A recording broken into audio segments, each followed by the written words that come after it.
homeless man gave away his only meal to a stranger, never imagining it would lead him to a billionaire's doorstep.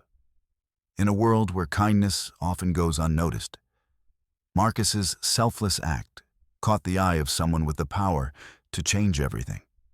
What began as a simple choice to go hungry would spark a chain of events that defied all odds. This isn't just a story about charity. It's about how a single moment of compassion can rewrite a life's entire trajectory. Marcus hadn't eaten in 2 days. His stomach had stopped growling hours ago, replaced by a dull, hollow ache that had become his constant companion on the streets. But today was different. Today was the day that everything changed, though he didn't know it yet. A local shelter had finally restocked their supplies after weeks of running bare. And through sheer luck and persistence, Marcus managed to grab a warm meal, his first real food in weeks. It wasn't much, but to him, it felt like a feast fit for a king. Just a simple bowl of soup and a piece of bread, nothing fancy or elaborate, but the kind of meal that could keep him alive for another day.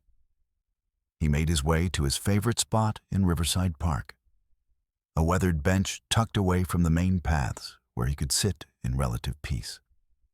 The November sun was starting to dip lower in the sky, casting long shadows across the park. Marcus sat down carefully, cradling the warm bowl in his hands like it was made of gold. The heat radiating from the ceramic was almost as comforting as the food itself.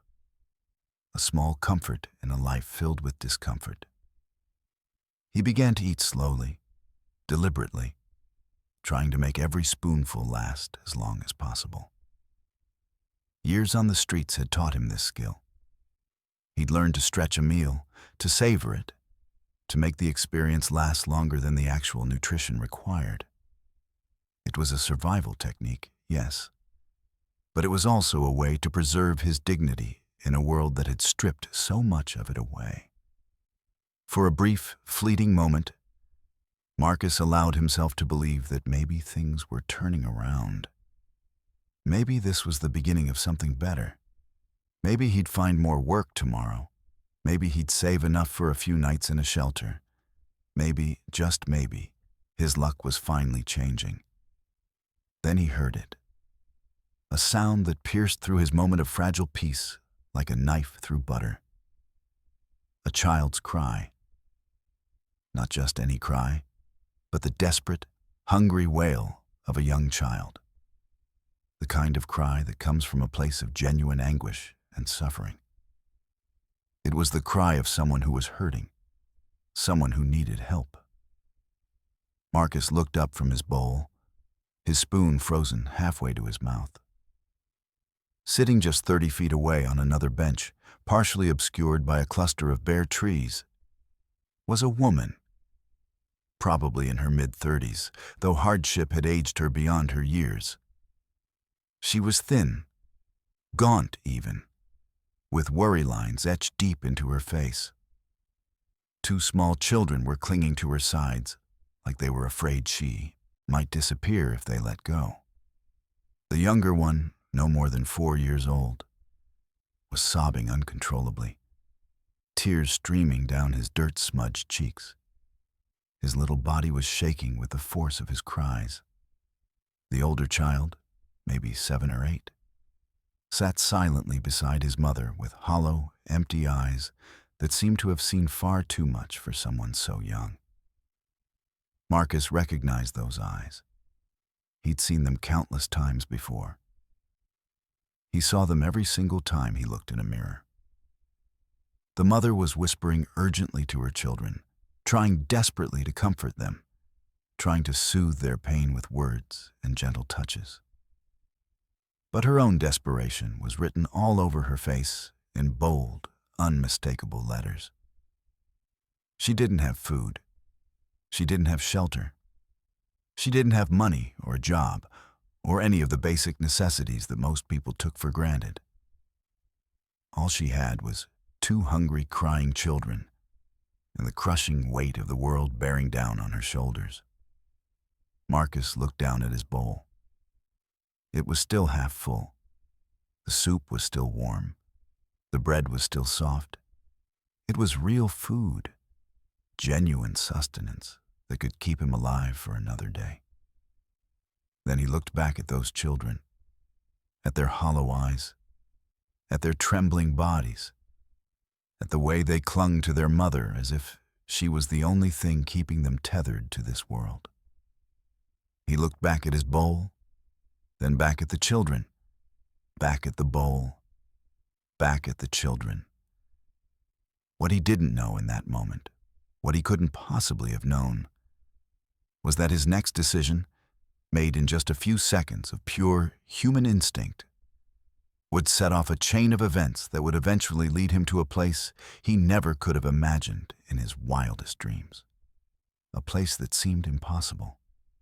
A place that defied all logic and reason. But for now, there was only one choice Marcus could live with. Only one decision that would allow him to sleep that night, even if his stomach remained empty. He stood up slowly. His legs were weak and unsteady from days of malnutrition, but he forced them to carry him across the park. Each step felt heavy, deliberate.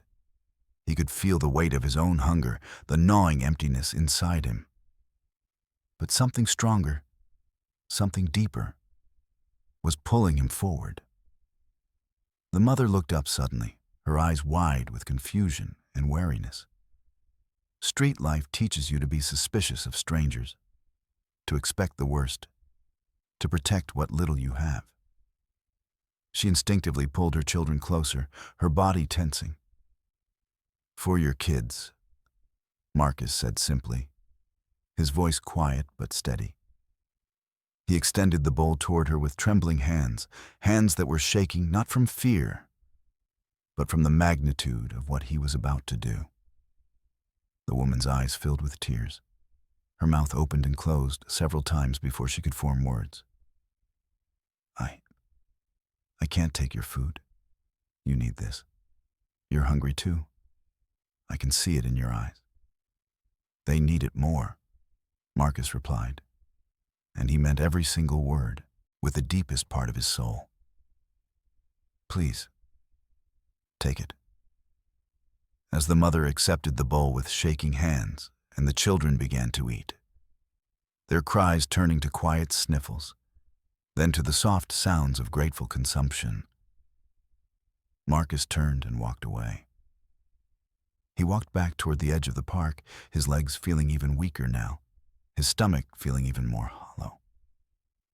He was hungrier than before, hungrier than he'd been in days. But somehow, impossibly, he felt fuller in a way that had absolutely nothing to do with his stomach. It was a fullness of the heart, a warmth in his chest that no amount of food could ever provide. As he disappeared into the gathering darkness of the evening, Marcus had no idea that his simple, selfless act of kindness had been witnessed. He had no idea that someone had been watching him. Someone important. Someone with resources and power beyond his wildest imagination. What Marcus didn't know was that his simple act of kindness was being watched by someone who would change his life forever. Eleanor Wright had always prided herself on her attention to detail. It was this quality, honed over decades of meticulous work and careful observation, that had made her invaluable to Alexander Chen, one of the most powerful and reclusive billionaires in the country. For the past 8 years, she had served as his personal assistant, managing his schedule with military precision, overseeing his properties scattered across multiple continents, coordinating his complex investment portfolios, and essentially managing every aspect of his life with a level of care and attention that bordered on obsessive. But today, she wasn't at the gleaming penthouse on the 42nd floor or in the corner office of Chen Industries. She wasn't fielding calls from world leaders or arranging multi-million-dollar deals. Today, Eleanor Wright was simply a woman taking a rare afternoon off, sitting alone in Riverside Park, trying desperately to find a moment of peace and quiet in her otherwise chaotic and demanding existence. She sat on a weathered wooden bench near the edge of the park, her legs stretched out in front of her, a half-finished cappuccino growing cold in her hands. The November afternoon was crisp and cool, with the kind of autumn chill that reminded you that winter was coming. Eleanor had learned long ago that sometimes the best way to clear your mind, to reconnect with yourself, was to simply sit and observe, to watch people, to understand their stories, to connect with humanity in ways that her demanding job rarely allowed. The park was relatively quiet this time of day. A few joggers passed by, their breath visible in the cool air. An elderly couple walked hand in hand along the main path. A group of teenagers sat on the grass, laughing about something. It was peaceful. It was exactly what Eleanor needed. That's when she saw him. A homeless man, thin and weathered by years of hardship, sitting alone on a bench about 50 feet away. His clothes were worn and patched. His hair was long and unkempt. But there was something about the way he sat that caught Eleanor's attention. He was eating slowly, deliberately, savoring every single bite of what appeared to be soup and bread. Eleanor found herself watching him, intrigued by the way he held the bowl as if it were precious cargo, the way he closed his eyes as he ate, as if the simple act of consuming food was a sacred ritual, a moment of meditation in an otherwise difficult life. She almost looked away, almost returned her attention to her own thoughts and her cooling cappuccino, almost decided that she was being intrusive, that she had no right to watch this man in his private moment. But something stopped her. Something deep inside, some instinct that she couldn't quite name or explain. Something in the way he carried himself, even in his obvious poverty and despair. There was a dignity there, a quiet strength, a kind of nobility that most people would have lost long ago under such circumstances. Eleanor found herself leaning forward slightly, genuinely fascinated by this stranger. What was his story? How had he ended up on the streets? Did he have family somewhere? Did anyone know his name? Did anyone care about him? She was so absorbed in her observations that she almost missed what happened next. Then Eleanor heard it, a sound that cut through the peaceful afternoon like a knife. A child's cry. Not just any cry, but the desperate, anguished wail of a young child in genuine distress. It was the kind of cry that made your heart break, that made you want to do something, anything, to help. She turned her head sharply and saw them. A woman sitting on a bench about 100 feet away, with 2 children clinging to her sides. The woman appeared to be in her mid-30s, though hardship and stress had aged her considerably beyond her years. Her face was gaunt and drawn, her clothes were threadbare, and there was a look of absolute desperation in her eyes. The younger child, no more than 4 years old, was sobbing uncontrollably, his entire small body shaking with the force of his cries. Tears streamed down his dirt-smudged cheeks like rivers. The older child, maybe 7 or 8 years old, sat silently beside his mother, with hollow, empty eyes that seemed to have witnessed far too much suffering for someone so young. Those eyes held a kind of resignation, an acceptance of hardship that no child should ever have to develop. Eleanor recognized those eyes. She'd seen them before in her work with various charities. The eyes of someone who had given up hoping that things would get better. The mother was whispering urgently to her children, her voice trembling with emotion, trying desperately to comfort them, trying to soothe their pain with gentle words and tender touches. But her own desperation was written all over her face, in bold, unmistakable letters. She didn't have food. She didn't have shelter. She didn't have money. or a job, or any of the basic necessities that most people took completely for granted.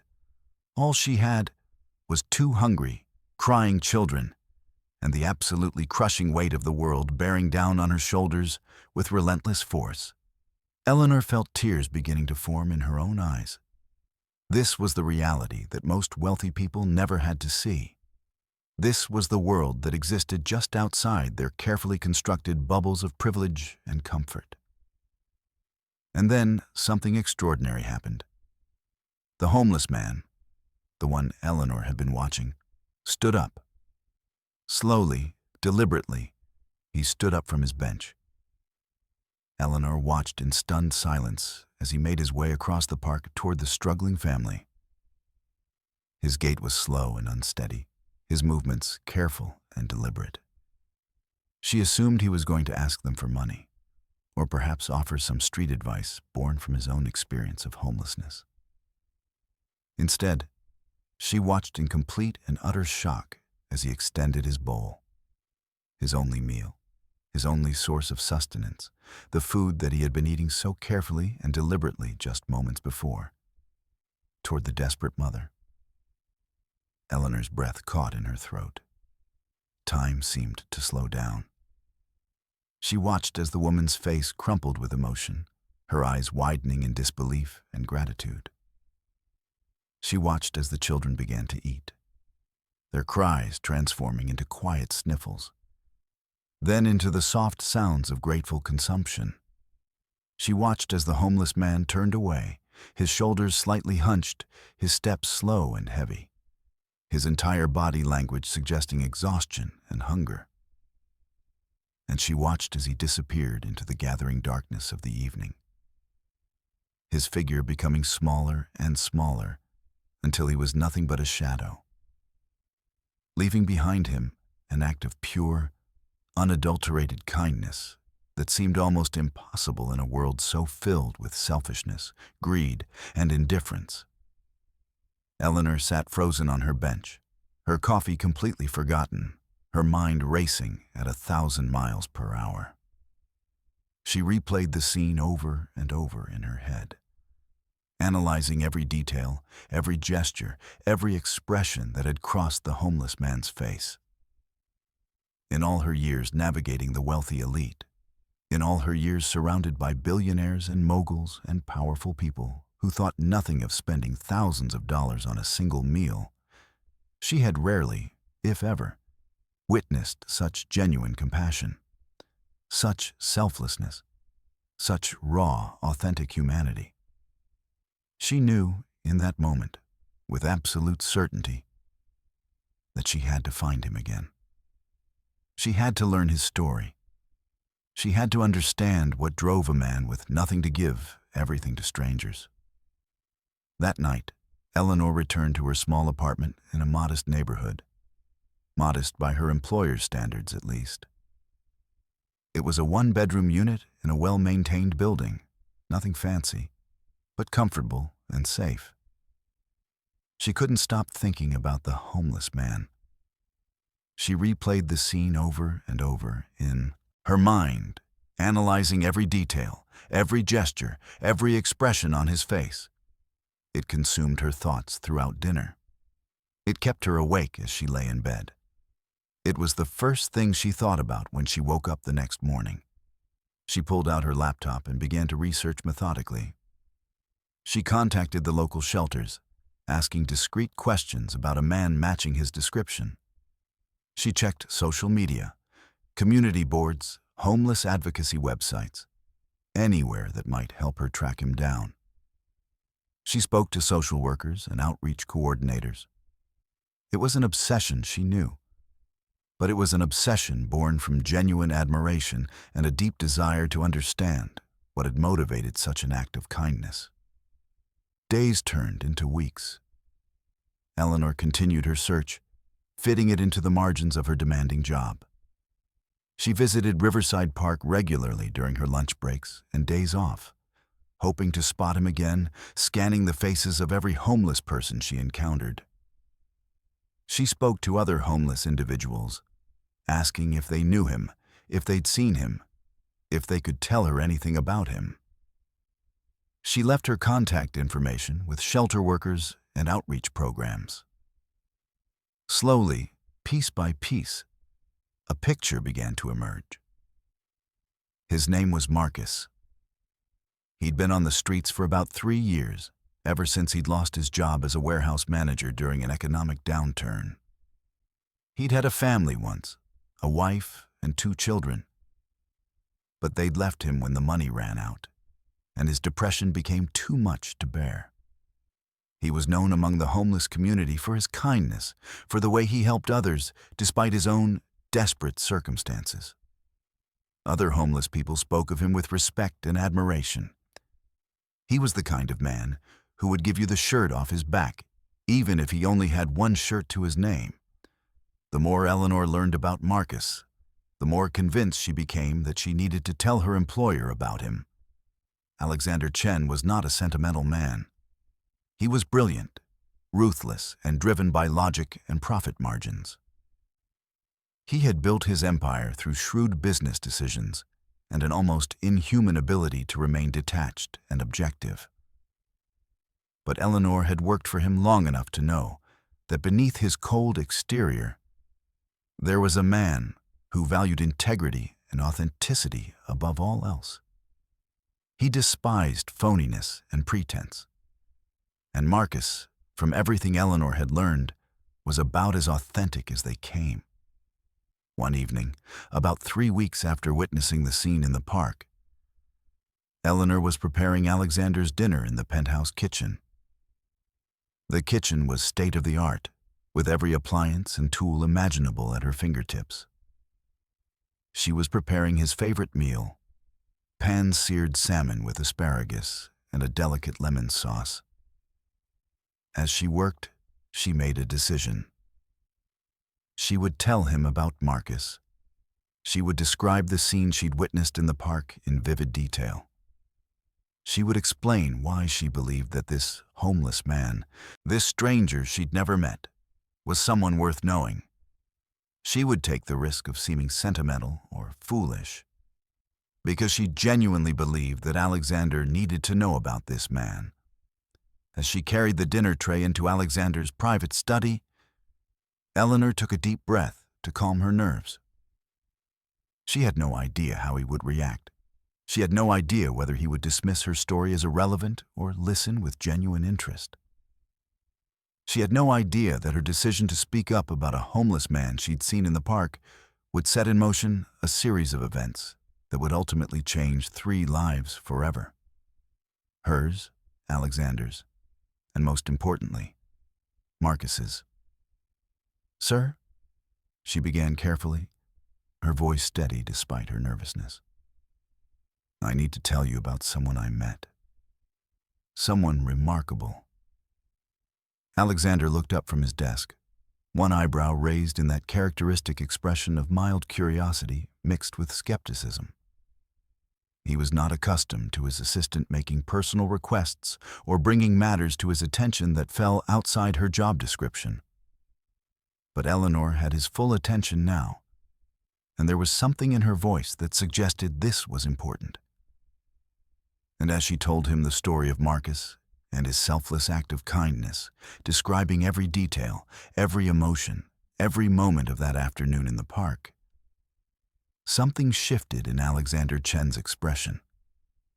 A flicker of interest, a spark of recognition, as if Eleanor had just described something he'd been searching for his entire life without even knowing it. Something real, something genuine, something that money and power couldn't buy.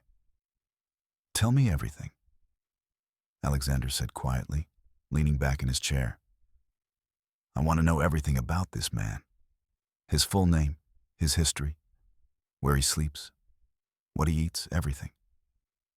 Eleanor smiled, knowing that she'd made the right decision. She had no idea, of course, that Marcus's act of kindness was about to be rewarded in ways he could never have imagined.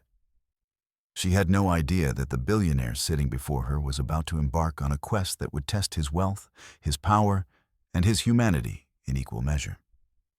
Over the following weeks, Eleanor and Alexander worked together to piece together Marcus's story. They hired private investigators to track his movements.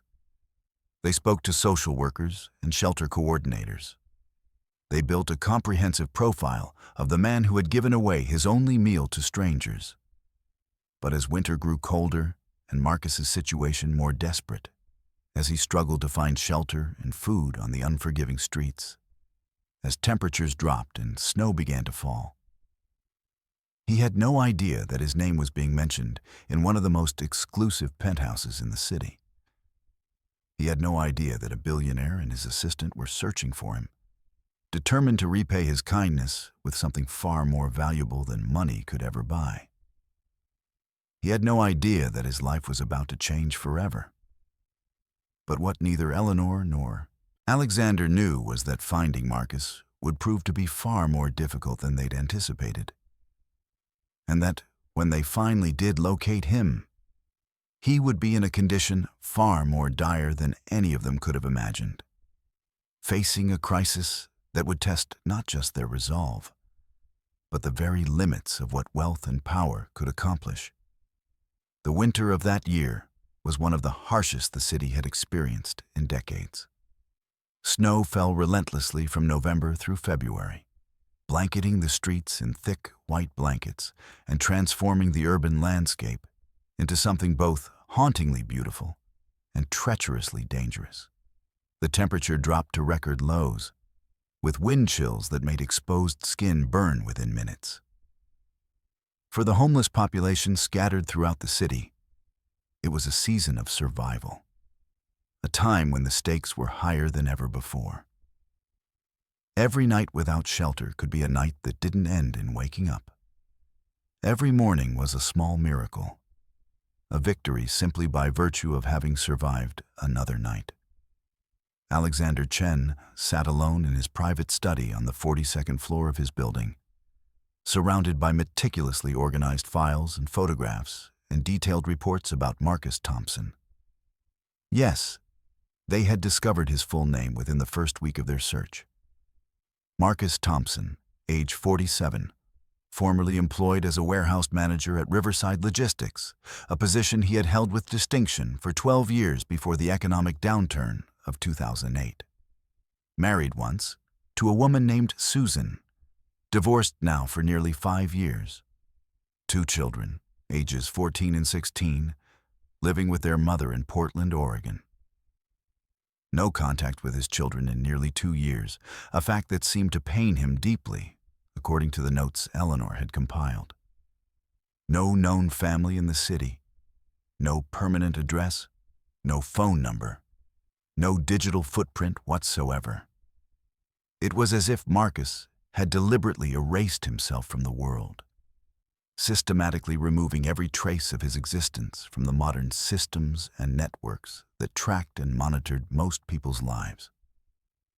Alexander found this absolutely fascinating. In his experience, most people clung to their identities with desperate fervor, as if their very existence depended on being seen and recognized and acknowledged by others. They posted on social media, they maintained email accounts, they left traces of themselves everywhere, in credit card transactions, in phone records, in digital communications. But Marcus had done the opposite.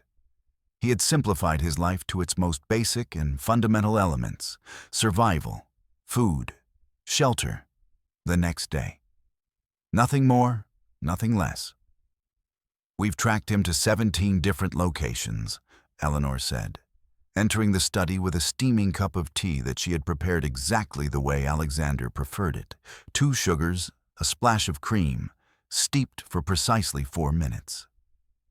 She set it carefully on his desk and pulled up a detailed map on the large monitor mounted on the wall. Red dots marked various locations throughout the city: shelters, parks, abandoned buildings, bridges, underpasses, anywhere that offered even minimal protection from the elements. But he doesn't stay in one place for more than a few nights. It's as if he's deliberately avoiding being found, or perhaps he's simply following some internal logic that we haven't yet deciphered. Alexander studied the map with intense concentration, his eyes tracking the pattern of red dots. Or he's avoiding something else. Someone else, perhaps. A creditor? A person from his past? There's no indication of that in our investigation, Eleanor replied, though her tone suggested she'd considered the possibility thoroughly. No criminal record, no debts that we can find, at least none that would warrant this level of evasion. No enemies that we can identify, no restraining orders, no legal troubles. He simply disappeared from normal society. He chose to step outside the system entirely. "Show me the shelter logs again," Alexander commanded, his mind already working through the implications. Eleanor pulled up another document on the screen, a comprehensive compilation of records from various homeless shelters throughout the city, carefully cross-referenced with descriptions that matched Marcus's appearance and distinctive characteristics. The pattern was clear and unmistakable. He visited shelters sporadically, never establishing any kind of routine, never staying in the same place twice in a row, rotating through different facilities with almost mathematical precision.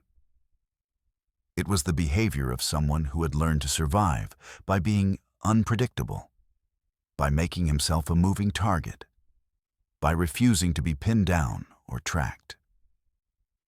"This is going to be more difficult than I anticipated," Alexander said quietly, more to himself than to Eleanor. He stood and walked to the floor-to-ceiling windows of his study, looking out over the city sprawled below him like a vast organism. From this height, 42 stories above the street, the city looked orderly, organized, manageable. The streets formed neat grids. The buildings were arranged in logical patterns. The traffic moved according to predetermined rules and signals. But down there in the streets was chaos, unpredictability. A man who had mastered the art of being invisible, of moving through the city like a ghost, leaving no trace of his passage. "There's something else," Eleanor said hesitantly, her voice carrying a note of concern. "Something I found while reviewing the shelter records more carefully." Alexander turned to face her, his expression neutral, but his eyes alert. "Go on." "About 2 weeks after the incident in the park, the day I saw him give his food to that family, Marcus was brought into St. Catherine's Medical Center by paramedics. He had severe pneumonia and was suffering from severe malnutrition. His weight was dangerously low, his immune system was compromised, and his general health was in critical condition. He spent 5 days in the hospital receiving treatment and observation." Alexander's expression hardened, his jaw tightening. And he checked himself out against medical advice," Eleanor continued, her voice steady but laden with concern. "The doctors wanted to keep him for at least another week, wanted to ensure that his pneumonia was fully resolved and that he had regained some strength. But he left. There's a detailed note in his medical file that says he was agitated and insistent about leaving, that he became increasingly anxious the longer he remained in the hospital. The hospital social worker tried desperately to connect him with housing resources and job training programs and mental health services, but he refused all assistance. He wouldn't even accept the discharge medications they offered him. Alexander turned back to the window, his mind processing this information. Marcus had been hospitalized. He had been weak, vulnerable, in desperate need of help, and he had refused it. This told Alexander something profoundly important about the man he was searching for. Marcus wasn't running from something external, not from creditors or enemies or legal troubles. He was running from something internal, from shame perhaps, from overwhelming guilt, from a deep and pervasive sense that he didn't deserve help or kindness or a second chance. "I want surveillance footage from St. Catherine's," Alexander said, his voice taking on the commanding tone of someone accustomed to having his orders obeyed immediately. I want to know exactly when he left and which direction he went. I want to know if anyone spoke to him, if anyone gave him anything, if anyone tried to stop him. I want to know everything, every detail, no matter how small or seemingly insignificant. Eleanor nodded, making rapid notes on her tablet computer. I'll have it within the hour. True to her word, within 60 minutes, Eleanor had compiled comprehensive video footage from the hospital's extensive security camera system. They watched together as Marcus, looking frail and exhausted and defeated, walked out of St. Catherine's Medical Center on a cold December morning. He was wearing a hospital identification bracelet on his thin wrist. His clothes hung loosely on his skeletal frame, evidence of the dramatic weight loss he had experienced. He moved slowly, carefully, deliberately, as if every single step caused him significant pain. A security guard, a well-meaning young man, tried to stop him at the entrance, but Marcus simply shook his head and continued walking with quiet determination. The guard didn't pursue him. There was nothing he could do. A patient had the legal right to leave, even if it meant leaving against medical advice, even if it meant potentially putting his own life at risk. There, Eleanor pointed at the screen with sudden urgency. Do you see that? Look carefully. Alexander leaned forward, his eyes narrowing. A woman was following Marcus out of the hospital. She was elderly, probably in her 70s, with gray hair pulled back in a neat bun and a kind, compassionate face that seemed to radiate warmth and concern. She caught up to him on the sidewalk outside the hospital entrance and pressed something into his hand. A bag, it looked like. Food, perhaps? Or money? Or both? Marcus tried to refuse, but the woman was insistent, pressing the bag into his hands with the quiet determination of someone who would not take no for an answer. Someone who had learned through years of experience that sometimes you had to be firm in your kindness. Who is she? Alexander asked, his curiosity piqued. I don't know, Eleanor replied honestly. But I'm going to find out. Give me some time. It took Eleanor 3 days of diligent research, 3 days of cross-referencing hospital employee records with volunteer lists and security footage. 3 days of following leads and making phone calls to identify the woman.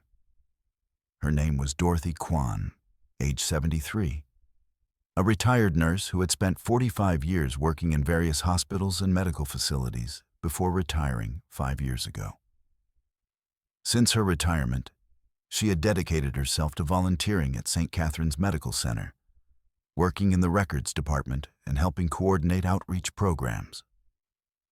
According to her volunteer file, which Eleanor had managed to access through careful networking, she had a particular passion and interest in homeless outreach and had previously worked with several organizations dedicated to helping the homeless population reintegrate into society. Contact her, Alexander said immediately, his mind already several steps ahead. I want to meet with her. Arrange it. Eleanor hesitated, her expression thoughtful and cautious. Sir, is that wise? If we approach her directly, if we reveal our interest in Marcus, we might inadvertently alert him that we're looking for him. He might go deeper underground. He might disappear entirely, and we might never find him again. Alexander considered this carefully. Eleanor was right, of course. She usually was.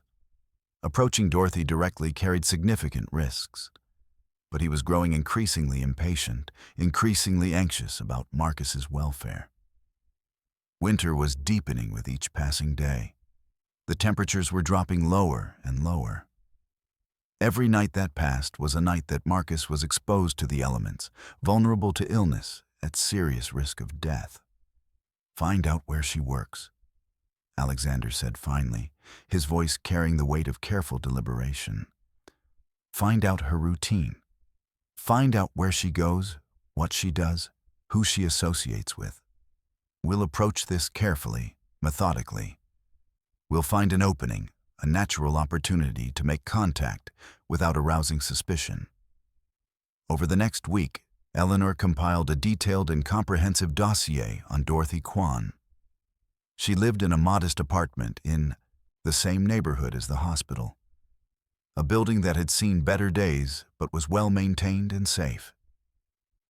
She volunteered at St. Catherine's 3 days a week, Mondays, Wednesdays, and Fridays, arriving at 8 in the morning and leaving at 4 in the afternoon. She attended a local church on Sunday mornings, a small, humble congregation in a working-class neighborhood. She had no family in the city, no children or grandchildren, but she had numerous friends and acquaintances throughout the homeless outreach community, people who knew her, trusted her, and spoke of her with deep respect and affection.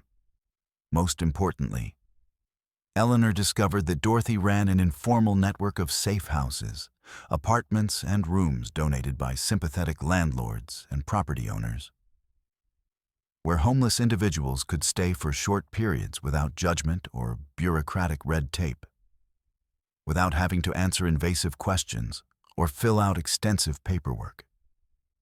It was a system built on trust and compassion rather than regulations and procedures. "She's a saint," Eleanor said, reviewing the information with obvious admiration. "Every person we've spoken to who knows her says essentially the same thing. She's dedicated her entire retirement to helping people like Marcus. She's given away most of her savings to support her programs. She works part-time as a home health aide to supplement her income." "Then she's the key," Alexander said with certainty. "If anyone knows where Marcus is, if anyone has his trust and confidence, it's her. She's the one who can help us find him." The following Sunday morning, Alexander did something he hadn't done in years. He attended church. It was a small, humble church in a working-class neighborhood. Nothing like the grand cathedral that Alexander occasionally visited for appearance's sake. Nothing like the impressive structures with their soaring ceilings and elaborate stained glass windows. This church was modest and unpretentious. The pews were worn smooth by decades of use, the carpet was faded and slightly threadbare, and the congregation was small but clearly devoted. People who came not for social status or business networking, but because they genuinely believed in something greater than themselves.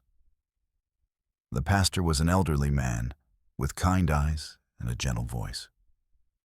The hymns were sung with more heart than technical precision. Dorothy Kwan sat in the third pew from the front, her head bowed in prayer, her hands folded in her lap. She was dressed simply but neatly, in a dark dress that had been carefully maintained. There was something peaceful about her, something that suggested a life lived with purpose and meaning. Alexander sat in the back, watching carefully. He waited until the service ended, until the congregation began to file out slowly and respectfully.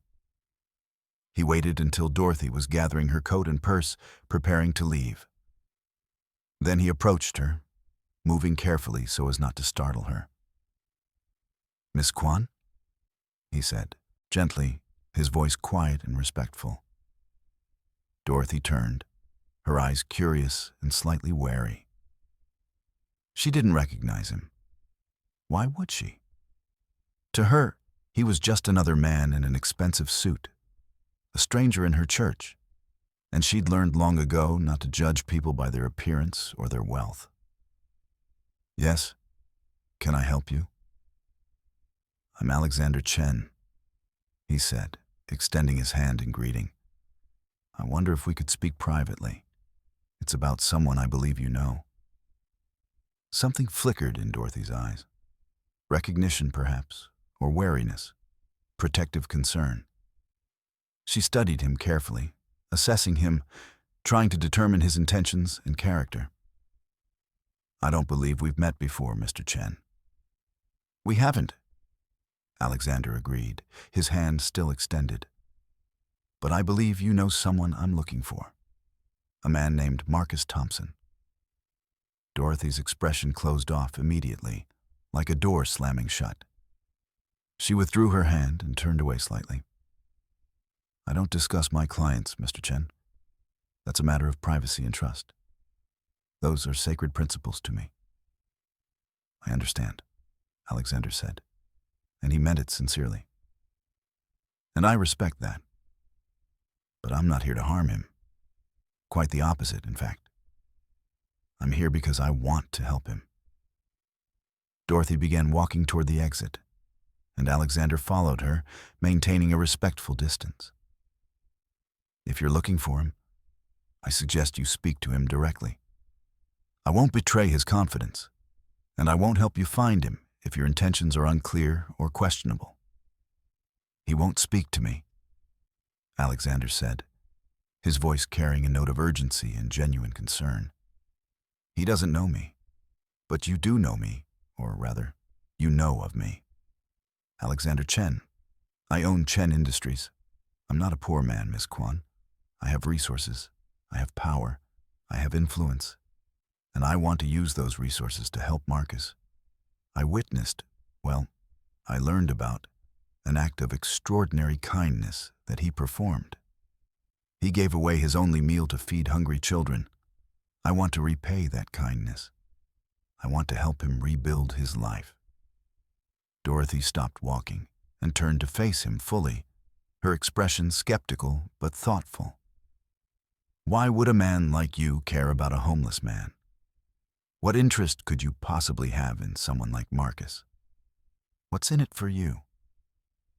"Because," Alexander said carefully, choosing his words with precision, "Marcus did something remarkable, something that moved me deeply. He gave away his only meal to feed hungry children. I learned about this act of kindness, and it resonated with me in a way that very few things do. I want to repay that kindness. I want to help him." Dorothy's expression softened slightly, but her skepticism remained evident. "You want to help him. How magnanimous of you. How charitable. I'm sure that makes you feel very good about yourself." "You don't believe me," Alexander said. It wasn't a question. It was a statement of fact. "I believe that you think you want to help him," Dorothy replied, her voice carrying the weight of experience and hard-won wisdom. "But people like you don't understand people like Marcus. You think money can solve everything. You think that throwing resources at a problem will make it go away. You think that wealth can fix what's broken inside a person. But Marcus's problems aren't financial. His problems are deeper than that, much deeper. They're about self-worth and dignity and the belief that he deserves to exist." "Then help me understand," Alexander said earnestly, and there was something in his voice that suggested genuine humility, genuine openness to learning. "Tell me about him. Tell me what his real problems are. Help me understand what drives him, what motivates him, what breaks him." Dorothy was quiet for a long moment, standing in the vestibule of the church, the sound of the organist practicing hymns drifting faintly from the sanctuary. Then she sighed deeply. "Come with me. We'll get coffee, and I'll tell you about Marcus Thompson. But understand this, Mr. Chen. If you hurt him, if you exploit him, if you use him for any purpose other than genuine help and compassion, I will make it my personal mission to ensure that you regret it. Do you understand? I will pursue you with the same dedication that I've pursued helping the homeless. I will make your life very difficult indeed." "I understand," Alexander said, and he meant every word. And so began an unlikely and unexpected friendship between a billionaire and a 73-year-old retired nurse. Over coffee in a small, quiet cafe near the church, a place where Dorothy was clearly known and welcomed. Dorothy told Alexander everything about Marcus.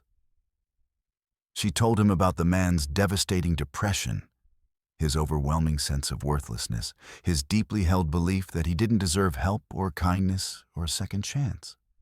She told him about the failed attempts by social workers and counselors and various government agencies to reach him, to connect him with resources, to help him rebuild his life. She told him about the time Marcus had nearly frozen to death under a bridge during a particularly brutal cold snap, and how Dorothy had found him and brought him to the hospital, how he had recovered physically but remained emotionally broken. "He's a good man," Dorothy said, stirring sugar into her coffee with slow, deliberate movements. "A kind man, a man with a good heart.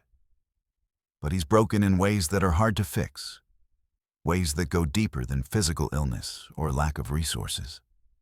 He needs more than shelter and food. He needs to believe that his life has value again.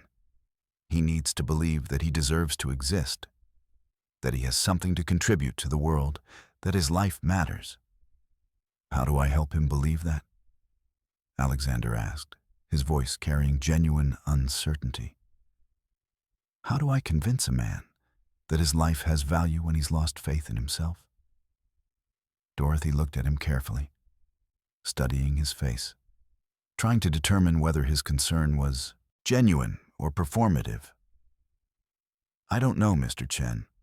I honestly don't know. I've been trying to help Marcus for 2 years, and I've made little progress. But I think you're the kind of man who doesn't give up easily. I think you're the kind of man who, once you've decided to accomplish something, will pursue it relentlessly. So perhaps you'll find a way where I have not." By the end of their conversation, which lasted nearly 3 hours and covered everything from Marcus's childhood to his marriage to his descent into homelessness, Dorothy had agreed to help Alexander find Marcus. She wouldn't reveal his current location. That would be a betrayal of trust, a violation of the confidence that Marcus had placed in her. But she would arrange a meeting. She would tell Marcus that someone wanted to help him, and she would ask if he would be willing to meet with this person. "I can't promise he'll agree," Dorothy warned, her voice carrying a note of realistic caution. "He might refuse. He might become angry. He might run. He might disappear entirely. But I can try. I can present the opportunity to him, and I can hope that he chooses to take it. That's all I ask," Alexander said. 2 days later, Eleanor received a message from Dorothy. Marcus had agreed to meet. The meeting would take place at a small diner near the waterfront, a place where Marcus felt safe and comfortable, a place where he was known and treated with respect despite his circumstances. The time was set for 7 o'clock in the evening, a time when the diner would be moderately busy, but not so crowded as to be overwhelming. Alexander spent the entire day preparing for the meeting with meticulous attention to detail. He had Eleanor research everything about Marcus's interests, his background, his history, his family situation. He prepared talking points, arguments, reasons why Marcus should accept his help. He even had Eleanor purchase new clothes for Marcus: warm winter clothing, practical shoes, thermal underwear, things that would keep him safe and comfortable through the remaining brutal weeks of winter. He had her research job training programs and housing options. He prepared himself mentally for rejection, for anger, for the possibility that Marcus might refuse all of his help. But as 7 o'clock approached, Alexander found himself nervous in a way he rarely experienced. This man, this stranger, had somehow become important to him. The act of kindness that Marcus had shown in the park had resonated with something deep inside Alexander, something fundamental and essential that his wealth and power had never been able to touch or satisfy. At 6:55 p.m., Alexander sat in a booth at the diner, waiting. His hands were slightly trembling. His heart was beating faster than normal. He felt like a man on the edge of something significant, something that would change his life in ways he couldn't yet comprehend. At 7 p.m., the door opened, and Marcus Thompson walked in. He was thinner than Alexander had expected, more fragile. He was wearing layers of worn clothing, and his face was weathered and lined by years of hardship. But there was something in his eyes, a spark of humanity, a flicker of kindness, that matched the description Eleanor had provided. Marcus looked around the diner, searching, and his eyes finally landed on Alexander. For a moment, they simply looked at each other across the distance of the diner. Then Marcus began walking toward the booth. The moment that would change everything was about to begin. But what neither Alexander nor Marcus knew was that this meeting would be the beginning of something far more complex and challenging than either of them could have anticipated. A journey that would force both men to question everything they believed about wealth, power, redemption, and the true meaning of a life well lived. It would be a journey that would test their resolve, their faith, and their fundamental understanding of human nature itself. Marcus Thompson slid into the booth across from Alexander Chen, with the careful movements of someone whose body had learned to anticipate pain. He moved slowly, deliberately, as if each gesture required conscious thought and deliberate effort. He didn't remove his coat, a threadbare jacket that had been patched multiple times and offered minimal protection against the harsh winter weather. He kept his hands visible on the table, a habit developed from years of navigating a world where homeless individuals were often viewed with suspicion and fear. For a long moment, neither man spoke. They simply looked at each other across the worn formica table of the diner booth. Alexander studied Marcus's face carefully, cataloging every detail. The deep lines etched around his eyes, the gray stubble covering his jaw, the way his gaze kept darting toward the kitchen, as if he was calculating the distance to the nearest exit. Marcus, for his part, seemed to be assessing Alexander, trying to understand what this well-dressed stranger wanted from him, what angle he might be working. The diner around them was moderately busy, the kind of establishment that served as a refuge for working-class people and those on the margins of society. The smell of coffee and fried food permeated everything. A waitress moved between tables with practiced efficiency, refilling cups and taking orders. In the corner, a television played the evening news, with the sound turned low. "Thank you for coming," Alexander said finally, his voice calm and measured. "Dorothy told me you might not." Marcus's eyes flickered with something. Recognition, perhaps, or wariness. "Dorothy said you wanted to help me." His voice was rough, unused to speaking, carrying the hoarseness of someone who spent most of his time alone. "She said you knew about what I did in the park, about the family." "I do," Alexander said. He gestured to the waitress, who approached their table. "What would you like to eat?" Marcus hesitated, clearly uncomfortable with the offer. "I don't have money to—" "My treat," Alexander said. "Please, order whatever you'd like." The waitress stood waiting, her pen poised over her notepad. Marcus looked at the menu that was already on the table, his eyes scanning it with obvious hunger. "The meatloaf special," he said quietly. "And coffee." "Make it 2, Alexander said to the waitress. "And bring some bread while we wait." As the waitress left, Marcus shifted in his seat, his discomfort evident. "Dorothy said you wanted to meet me. She didn't say why. She didn't explain what this is about." "I wanted to meet you because of what you did," Alexander said. Because you gave your only meal to people in need. Because you showed genuine compassion to strangers. That's not something you see very often in this world. Marcus looked down at his hands. I did what anyone would do. No, Alexander said firmly. No, you didn't. Most people wouldn't have done that. Most people would have kept their meal, would have told themselves that they had their own problems to worry about. But you didn't. You saw people suffering, and you helped them, even though you had nothing to spare. I had nothing to lose, Marcus said, his voice carrying a note of bitterness. My life is nothing. My existence is nothing. What did it matter if I went hungry? Your life matters, Alexander said, and there was something in his voice that suggested he meant it deeply. Your existence matters, and I want to help you. I want to offer you a second chance. Marcus finally looked up, his eyes meeting Alexander's directly. There was suspicion in his gaze, but also something else, a flicker of hope, quickly suppressed, as if he was afraid to allow himself to hope. Why? What's in it for you? Nothing, Alexander said honestly. There's nothing in it for me. This isn't a business transaction.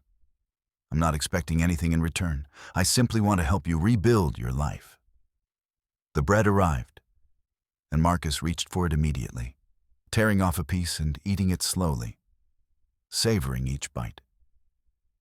Alexander watched him eat, understanding in that moment just how hungry the man was, how much his body was suffering from malnutrition and deprivation. I've been homeless for 3 years, Marcus said between bites of bread. Before that, I had a good job, a family, a life that looked normal from the outside. But it all fell apart. I lost my job during the recession. My wife left me because I fell into depression, because I couldn't handle the stress and the shame. My kids stopped calling because it was too painful for them. And I just gave up.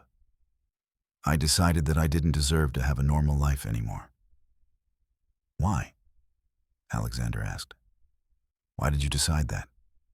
Because I failed, Marcus said, his voice carrying the weight of years of self-recrimination. I failed as a provider. I failed as a husband. I failed as a father. I failed at life. So I decided to stop trying. I decided to accept that I was a failure and that I deserved to live like a failure. That's not true, Alexander said. You didn't fail. You experienced hardship. You experienced loss. But that doesn't make you a failure. Easy for you to say, Marcus replied, and there was no malice in his voice, just resignation. You clearly have everything. You have wealth, power, success. You've never known what it's like to lose everything.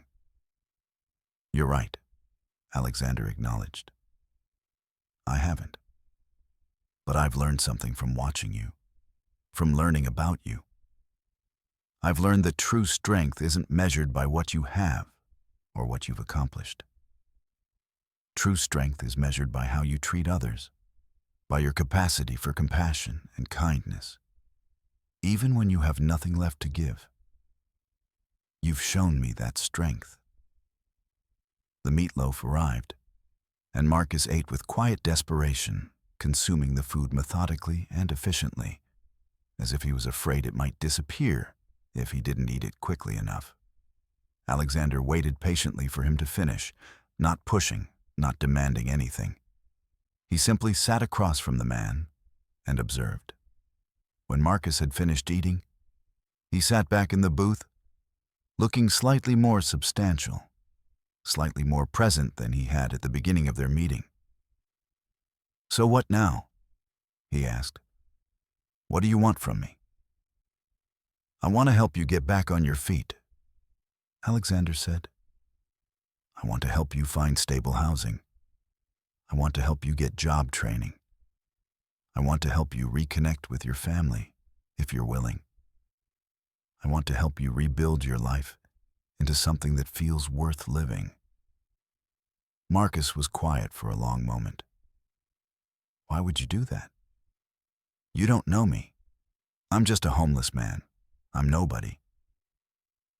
You're not nobody, Alexander said. You're a man who deserves a second chance, and I have the resources to help you take that chance. So I'm offering it to you. The question is, will you take it? Marcus looked out the window at the dark street beyond, at the city that had rejected him and cast him out. What if I fail again? What if you help me and I just end up back on the streets? Then we'll try again, Alexander said simply. As many times as it takes. I'm not going to give up on you, Marcus. Not if you're willing to try. There was something in Alexander's voice, an absolute certainty, an unwavering commitment that seemed to penetrate Marcus's walls of despair and self-doubt. For the first time in years, Marcus allowed himself to believe that maybe, just maybe, his life could be different. Maybe there was a path forward. Maybe he deserved to have a future. Okay, Marcus said quietly. Okay, I'll try. Over the next several weeks, Alexander began the process of helping Marcus rebuild his life. He arranged for Marcus to stay in one of Dorothy's safe houses, a small apartment in a building that housed several other individuals who were working to transition from homelessness to stability. He hired a therapist to help Marcus work through his depression and the trauma of his years on the street. He enrolled Marcus in a job training program designed to help formerly homeless individuals develop marketable skills and gain employment. But the process was far more difficult than Alexander had anticipated. Marcus struggled with the structure and routine of his new life. After years of living day to day, with no schedule and no obligations, the prospect of waking up at a specific time, going to classes, following rules, was overwhelming. He had nightmares about being back on the street. He experienced panic attacks when he was indoors for too long. He had difficulty trusting people, including Alexander, constantly waiting for the betrayal that he was convinced was inevitable. Eleanor worked closely with Marcus, helping him navigate the various systems and programs designed to help him. She took him to his therapy appointments. She helped him fill out job applications. She sat with him during his difficult moments, listening without judgment, offering support and encouragement. And slowly, gradually, Marcus began to change. He gained weight as his nutrition improved. He cut his hair and shaved his beard. He smiled occasionally, genuine smiles that transformed his face and made him look younger, more alive.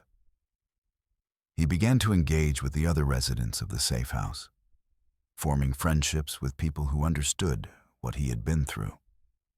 3 months into the program, Marcus got his first job. It was entry-level work at a warehouse, the same kind of work he had done years ago before his life fell apart. The pay was modest, but it was honest work, and it gave Marcus something that money couldn't buy, a sense of purpose, a feeling that he was contributing something to the world. On the day Marcus started his new job, he came to Alexander's office to thank him. He was dressed in clean clothes, wearing a name tag, looking more like a functioning member of society than he had in years. "I don't know how to thank you," Marcus said, his voice thick with emotion. "You gave me my life back." "I didn't give you anything," Alexander said. "You did this yourself. I simply provided the opportunity. You did the work. You made the choice to change. That took courage, Marcus. That took strength. That's all you." But even as Marcus's life improved, Alexander found himself thinking about the thousands of other homeless individuals scattered throughout the city. There were so many people like Marcus, so many people who had fallen through the cracks of society, who had lost hope and given up on themselves. One man's redemption, while meaningful, felt like a drop in an ocean of suffering. This realization led Alexander to make a decision that would change not just his own life, but the lives of countless others. He decided to establish a foundation dedicated to helping homeless individuals transition back into society. He would fund housing programs, job training initiatives, mental health services, educational programs, everything necessary to give people like Marcus a genuine second chance. He called Eleanor into his office one evening as the sun was setting over the city, casting long shadows across his desk. "I want to establish a charitable foundation," he said without preamble. "I want to dedicate a significant portion of my wealth to helping homeless individuals. I want to build a comprehensive program that addresses not just the immediate needs of housing and food, but the underlying issues: mental health, addiction, job training, family reunification." Eleanor's eyes widened. That's a significant undertaking." "I know," Alexander said, "which is why I need your help. I need you to be the director of this foundation. I need you to help me build something that will actually make a difference." Eleanor was quiet for a moment, processing the magnitude of what Alexander was proposing. "Why?" she asked finally. "Why are you doing this?" "Because Marcus showed me something," Alexander said. "He showed me that a single act of kindness, a single person's willingness to help, can change someone's life. I want to scale that. I want to create a system where that kind of kindness is available to everyone who needs it. I want to use my wealth and power to help people, not just to accumulate more wealth and power." "This will change your life," Eleanor said. "This will consume enormous amounts of your time and resources." "I know," Alexander said, "and I'm ready for that. I'm ready to dedicate myself to this cause." And so the Chen Foundation for Homeless Assistance was born. Eleanor became its director, overseeing a rapidly expanding network of programs and services. Within a year, the foundation had helped over 200 people transition from homelessness to stable housing and employment. Within 3 years, that number had grown to over 1,000. But for Alexander, the most important success story was always Marcus Thompson. Marcus eventually reconnected with his children. It took time, and there were difficult conversations and painful memories that had to be processed. But eventually, his son and daughter came to understand that their father's homelessness wasn't a personal failure or a reflection on them. It was a circumstance, a tragedy that could happen to anyone, and they began to rebuild their relationship with him. Marcus moved into his own apartment, a modest place, but his own. He continued working at the warehouse, eventually being promoted to a supervisory position. He started attending church regularly, finding spiritual comfort and community. He volunteered with the Chen Foundation, helping other homeless individuals, using his own experience to offer hope and encouragement to those who were where he had been. One evening, nearly 2 years after their first meeting at the diner, Alexander and Marcus sat together in Alexander's penthouse, looking out over the city lights. "I've been thinking about something," Marcus said. "About what you said that first night at the diner. You said that you wanted to help me because of what I did in the park. But I think the truth is more complicated than that. I think you helped me because you needed to help me. I think you needed to believe that change was possible, that redemption was real, that a single person could make a difference." Alexander considered this carefully. "Maybe you're right," he said finally. "Maybe I needed this as much as you did. Maybe more." "You changed my life," Marcus said. "But I think I changed yours too. I think I reminded you of something you'd forgotten, that wealth and power aren't the most important things in life. That meaning comes from connection, from compassion, from helping others. Yes, Alexander said quietly. You did remind me of that, and I'm grateful. They sat together in silence. Two men who had come from completely different worlds, who had found each other through a chance encounter and a moment of kindness, who had learned from each other and grown together. Below them, the city continued its endless motion. Millions of people living their lives, some struggling, some thriving, all of them searching for meaning and connection and purpose. And in one penthouse office, a foundation was being built that would help countless people find their way back from the darkness, back to hope, back to life. But what neither Alexander nor Marcus knew was that their story was far from over. What neither of them anticipated was that the foundation they had built would face its greatest challenge yet, a challenge that would test everything they had learned, that would push them to the very limits of their compassion and their faith, and that would ultimately reveal a truth about redemption and second chances that neither of them could have predicted.